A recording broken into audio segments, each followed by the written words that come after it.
Oi, gente, tudo bem com vocês? Eu espero que sim. Sejam muito bem-vindos todos e todas a mais uma aula da nossa Escola Bíblica Dominical aqui dos adolescentes da Igreja Presbiteriana de Botafogo. Eu sou a Letícia e vou continuar conversando um pouco com vocês aí, né, seguindo a nossa linha de pensamento, a nossa linha de estudo, que é baseada na revista Uma Viagem pela História da Redenção, parte 4. A gente está estudando aí, para quem não está lembrado, não está acompanhando, a gente está estudando, olhando para alguns livros do Antigo Testamento, de alguns profetas ou de acontecimentos e narrativas que se deram ali no período depois do exílio dos judeus, né? Quando eles estavam retornando para Jerusalém, saindo ali do cativeiro na Babilônia.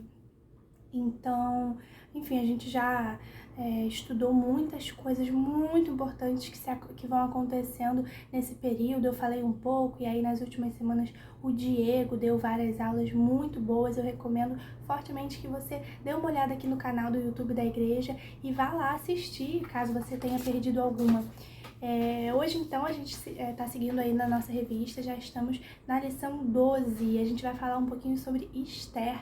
Esther foi uma mulher, uma judia desse período aí em que os judeus ainda estavam sob o comando do Império Persa, e ela se torna uma rainha e vai...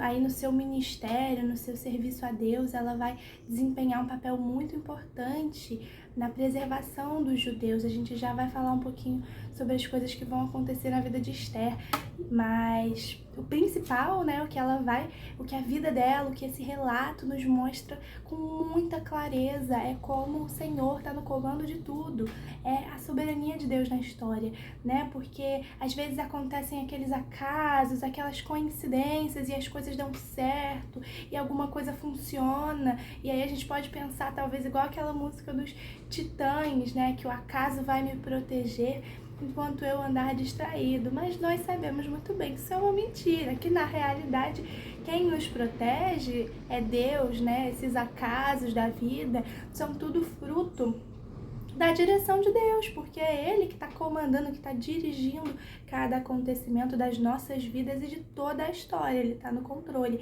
E aí, no livro de Esther, a gente vai perceber isso. Essa é uma das primeiras lições aí que a gente vai olhar nessa história, e a gente também vai pensar um pouquinho sobre uma outra questão, que é a perseguição, né? Porque, como eu falei, o povo judeu estava ali sob o domínio de uma outra nação, e eles estavam passando por muitos desafios, e a gente vai ver um pouquinho sobre como eles vão ser perseguidos e quase exterminados. A gente vai ver o papel que a Esther vai ter nisso, e o seu primo Mordecai, enfim. E vai ver o papel de Deus na realidade, né? Porque é Ele quem tá aí cuidando de todos os pormenores, de todos os detalhes da história. Mas antes de a gente começar de verdade, eu quero convidar você a orar comigo. Vamos fazer uma oração para iniciar a nossa aula, pedir para que Deus nos ajude e nos guie nessa reflexão, fale aos nossos corações nessa aula, nessa leitura, nesse estudo da palavra dele. Então vamos lá, vamos orar.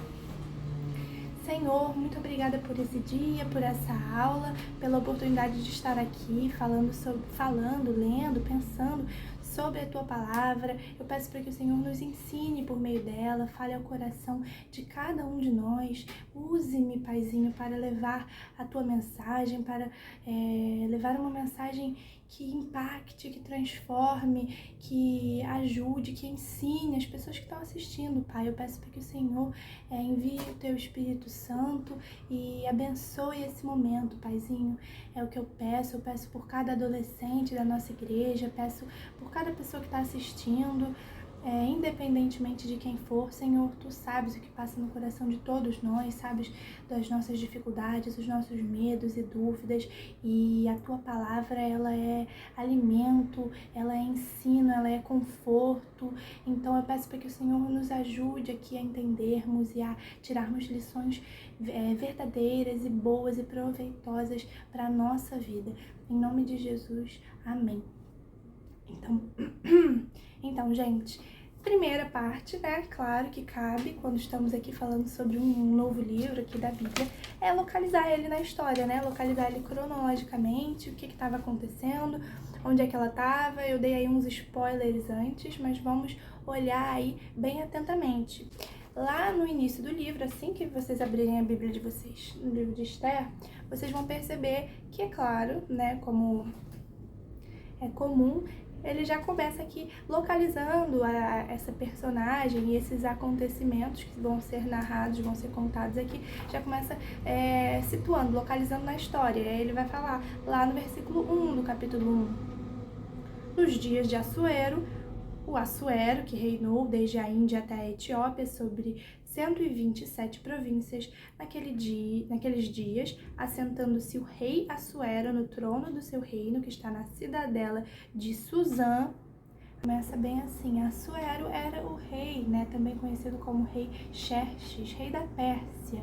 Então a gente já sabe que os acontecimentos que a gente já vai estudar foram ali no período desse rei, no período em que esse rei reinou. E o que é importante a gente saber aqui é que, apesar de canonicamente, né, ali no cânone bíblico, a organização ter sido de colocar Esther depois de Neemias, né? Cronologicamente essa narrativa vem antes, né? Cronologicamente ali na história. Acredita-se ali que essa história de Esther aconteceu entre o tempo da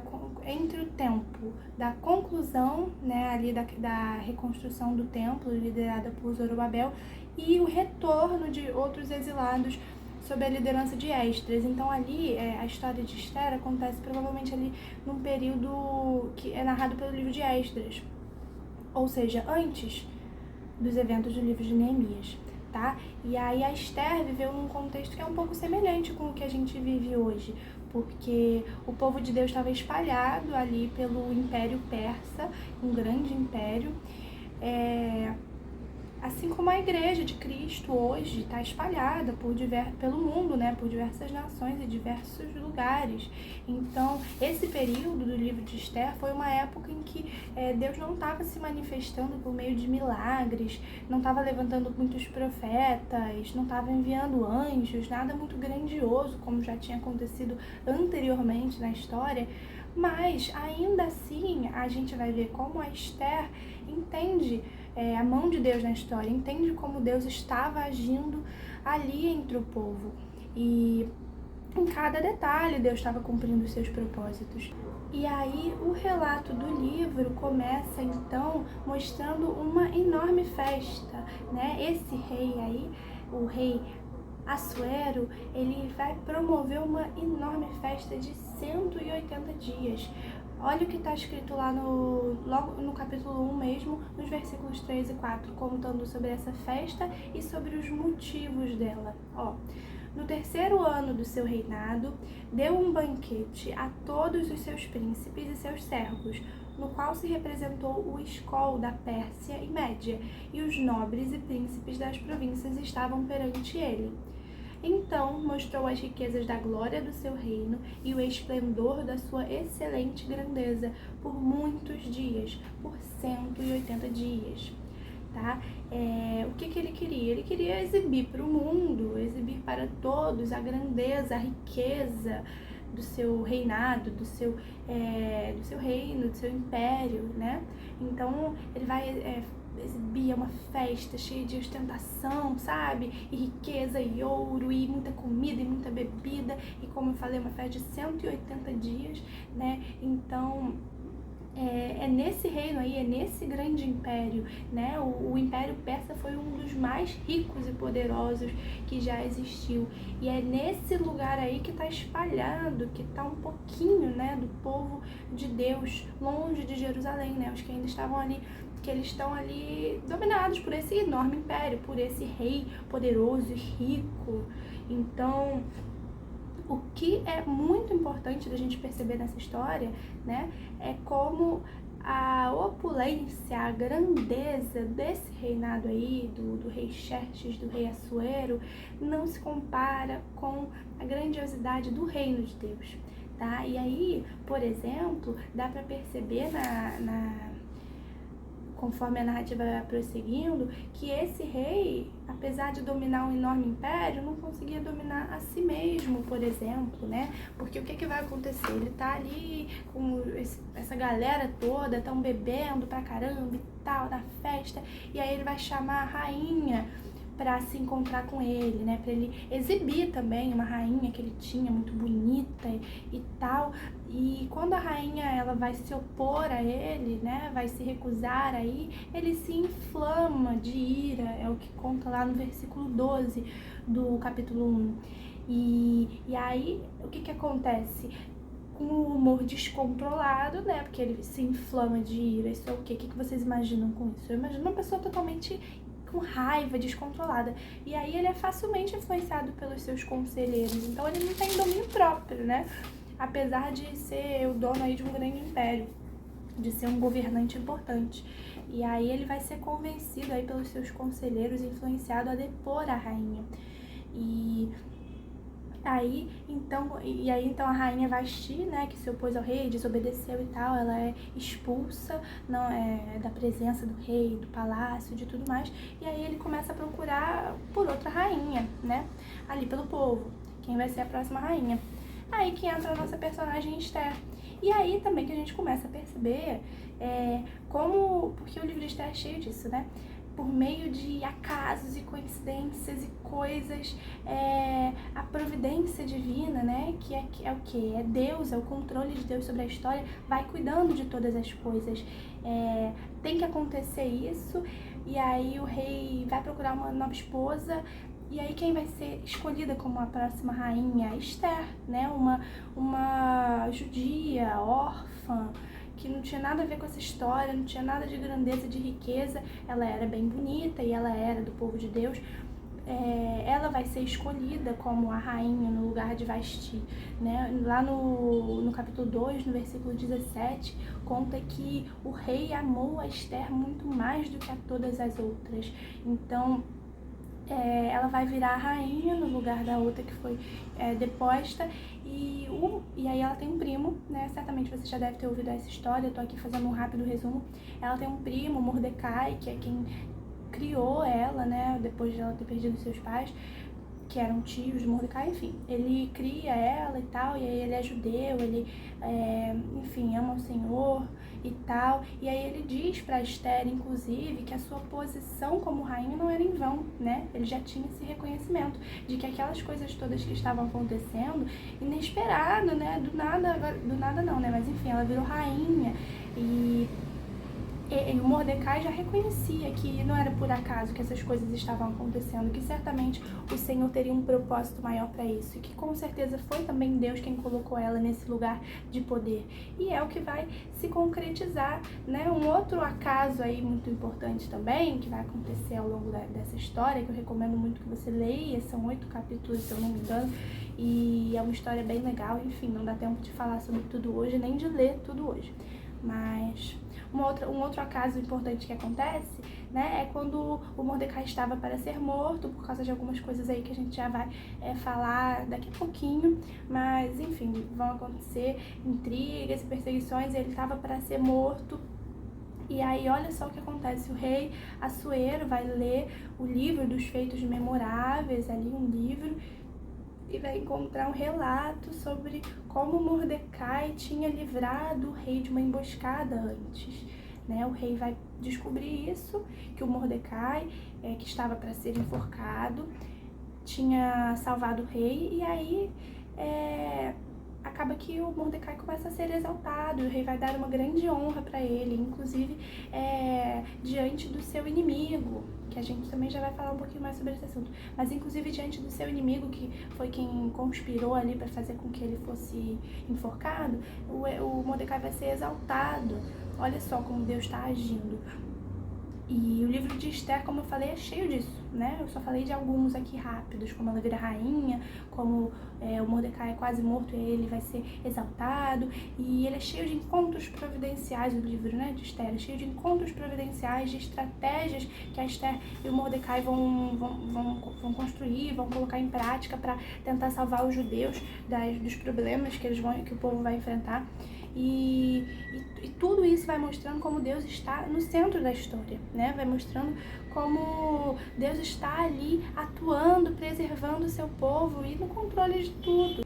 E aí a gente sabe que dentro desse enorme reino aí da Pérsia, a gente sabe que existe um reino que é maior não só que esse, mas que todos os reinos da terra, que é o reino de Deus, né? Sabemos que o governo do Senhor não está restrito a nenhum povo ou a nenhuma nação. E a gente também sabe que o reinado de Cristo, né, também possui essas características. Você deve se lembrar da passagem que eu vou ler aqui, que está lá no final de Mateus, quando Jesus vai falar com os seus discípulos depois da ressurreição. E ele vai falar sobre a sua autoridade, a autoridade que ele recebeu. Olha só, Mateus 28, 18. Jesus, aproximando-se, falou-lhes, dizendo: toda a autoridade me foi dada no céu e na terra.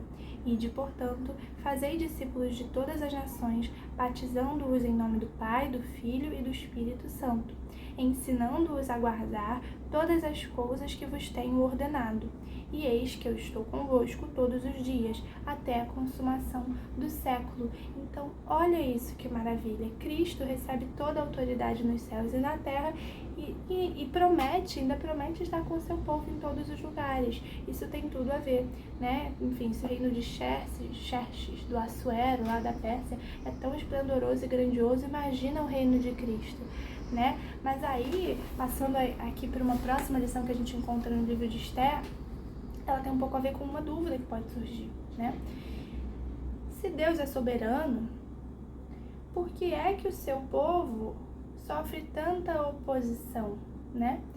O livro de Esther vai nos ensinar mais uma vez, né, o que Jesus nos ensina, o que em diversos lugares da Bíblia a gente aprende, né, que o fato de Deus ser soberano, né, que é isso que a gente percebe na história de Esther e em toda a Bíblia, em toda a nossa vida, enfim, o fato de Deus ser soberano não significa que a gente vai estar livre de perseguições. E é aí que entram dois personagens que eu mencionei anteriormente, que é o Mordecai, primo de Esther, e o seu inimigo, né, que vai se opor não só a ele, mas a todo o povo judeu que estava ali na Pérsia, que é o Amã, né? O Amã surge no livro de Esther como um grande opositor, né? Porque ele era o primeiro-ministro, uma pessoa de grande poder e destaque ali no governo, no reino, e ele foi engrandecido pelo rei e todos tinham que se prostrar diante dele. Resumindo, todos tinham que adorá-lo. Mas é claro, o Mordecai, tio de Esther, primo de Esther, que só se curvava diante de Deus, se recusou a fazer isso. E aí começa então um problema, porque o Amã passa ali, as pessoas se curvam a ele, o Mordecai não, e ele fica furioso, o Amã. Então ele começa a arquitetar um plano para enforcar o Mordecai e para exterminar todos os judeus do império. E o que está acontecendo aqui, né? O Amã, como um homem ambicioso e egoísta, quando ele recebe muito poder, o seu coração é revelado, como sempre acontece. E aí a sede de reconhecimento, de poder, de adoração, sobe a cabeça dele. Então, cabe aqui abrir um parênteses de que essa tensão não é só Amã, Mordecai ou Amã e judeus, né? Ela vem de longe, ela vem de muito antes. O Amã é descendente de um rei, do rei Agag, rei dos Amalequitas, que eram antigos, bem antigos inimigos de Israel. E aí, apesar do rei Saul ter derrotado uma vez, antigamente, há um tempo atrás, os Amalequitas, esse povo, ele não destruiu eles completamente. Então, essas lutas que acontecem em diversos momentos da história mostram, na verdade, enfatizam uma tensão entre a linhagem de Deus, né, a linhagem messiânica, o povo de Deus, e a linhagem da serpente, os ímpios, a linhagem do mal, que tenta se opor ao reino de Deus e luta para exterminar o seu povo, né, o povo de onde viria o Messias, né, para tentar fazer com que não se cumpra a promessa da vinda do Messias, porque o nosso Salvador nasce dos judeus, né, nasce ali dessa descendência. Então, essa tensão antiga, essa luta antiga, essa perseguição contra o povo de Deus, a nação escolhida do Senhor, é antiga, né? E aí então Amã, esse personagem aí, vai tentar exterminar todos os judeus do império, vai emitir aí esse decreto de extermínio, né? Você pode até conferir na sua Bíblia, né, como que isso vai acontecer. Olha só, no capítulo 3, estamos em Esther, né? Esther 3, versículo 13. Enviaram-se as cartas por intermédio dos correios a todas as províncias do rei, para que se destruíssem, matassem e aniquilassem de vez a todos os judeus, moços e velhos, crianças e mulheres, em um só dia, no dia 13 do 12º mês, que é o mês de Adar, e que lhes saqueassem os bens. O que está acontecendo aqui?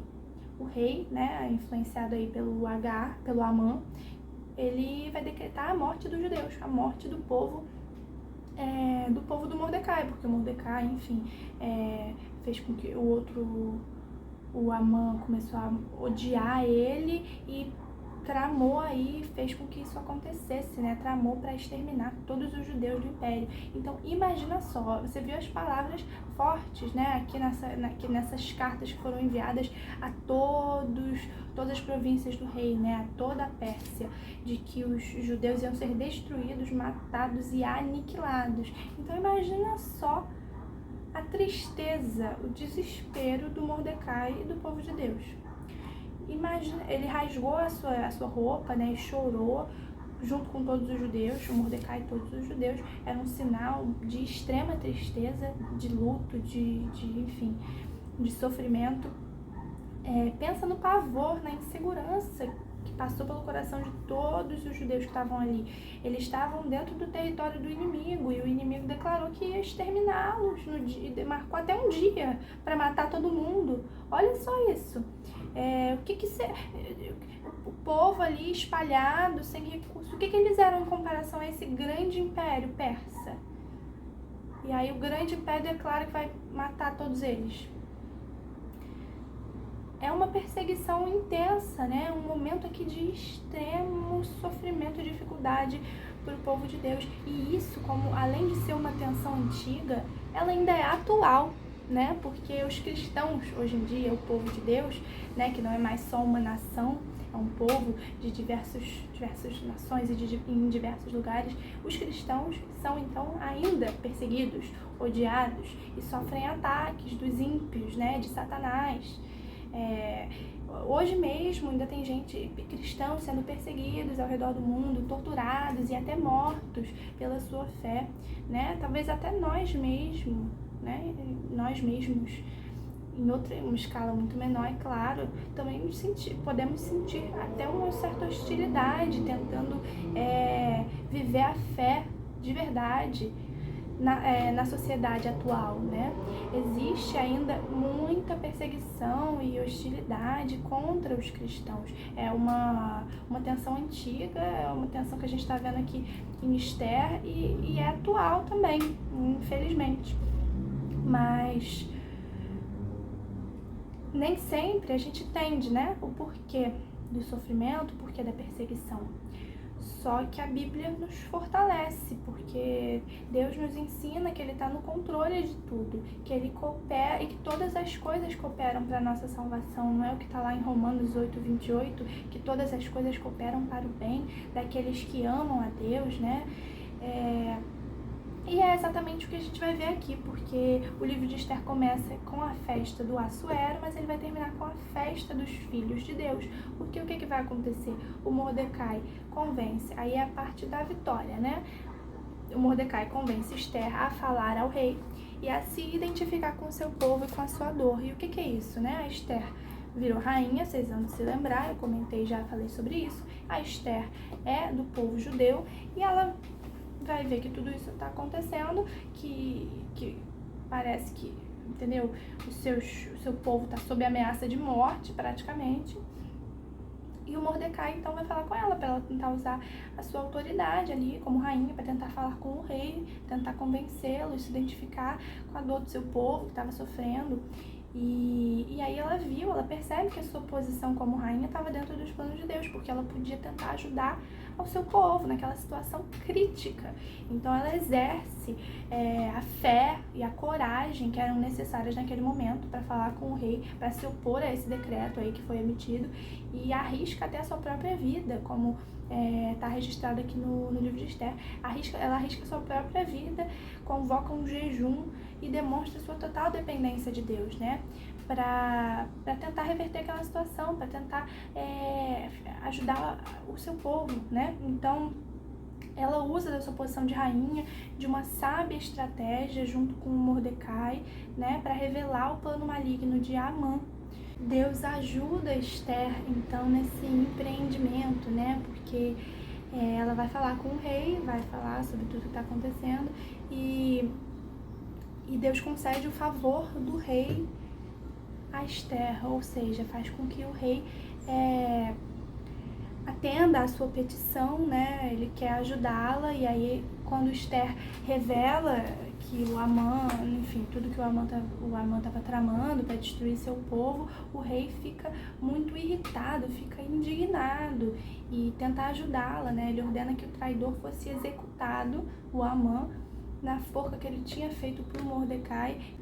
Então o Amã vai ser ali enforcado e a história termina com o livramento do povo de Deus, né? O rei permite que eles se defendam, né? Que eles resistam ao extermínio, né? E eles resistem. Então Deus ajuda, faz com que eles destruam todos os seus inimigos e vençam, né? E a história então se encerra com uma grande festa, a festa de Purim, que se torna então aí uma comemoração anual dos judeus. Da mesma maneira com que isso aconteceu aí com o povo judeu nessa época, né? Que eles quase que foram exterminados, mas venceram, né?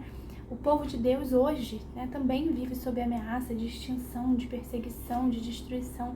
Mas o que a Bíblia nos afirma, né, o nosso consolo, é que a vitória final será de Cristo e da sua igreja, não é isso? A história caminha para a consumação de todas as coisas e para o início de uma grande festa eterna, né?